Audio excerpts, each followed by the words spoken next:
Sí, assim conosco por manter cada 2 ou 3 lunas, passando de forma regular nossa informação ao consumidor, também para é assim sua compra. E mesmo mais claro, nós está assim anotação de preço, caminha com nós escolhe 20 estabelecimentos e depende do grupo de produto, nós escolhe essa aqui para assinar assim a comparação de preço em o grupo de produto aqui.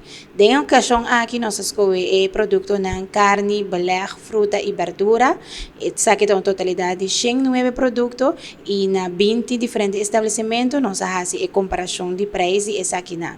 Nós escolhemos o produto não e nós comparamos o preço na base de quantidade. No caso aqui nós mantemos 1 quilo, então no momento que nós fazemos a anotação de preço, a pessoa encarregada com essa aqui está comparar o preço e assim mencionar o estabelecimento que tem o melhor preço e também o que tem melhor sortido. Bom, primeiramente nami dona o estabelecimento não que resulta estabelecimento que é melhor preço, maneira mais indicar acaba nós fazemos aqui de grupo de produto carne, beleg, fruta e verdura, tem diferente 20 diferentes estabelecimentos não nós a comparar ou nós a anotar 9 diferentes produtos e tem essa aqui centro pescadeira a sair na primeiro lugar com o melhor preço, na de 2 lugar a sair centro Mahai e na de 3 lugar Vreugdenhil.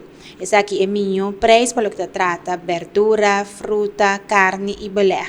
Também nós saca estabelecimento que tem melhor sortido para o que trata o grupo de produtos aqui. Esse aqui na primeiro lugar centro pescadeira e centro Mahai, na de 2 lugares nós tem Manguçá Hipermarket e também Manguçá Rio e na de 3 lugares esperamos supermarket. No momento que nós fazemos isso aqui, nós comparamos também, nós notamos diferença de preço grande entre os estabelecimentos.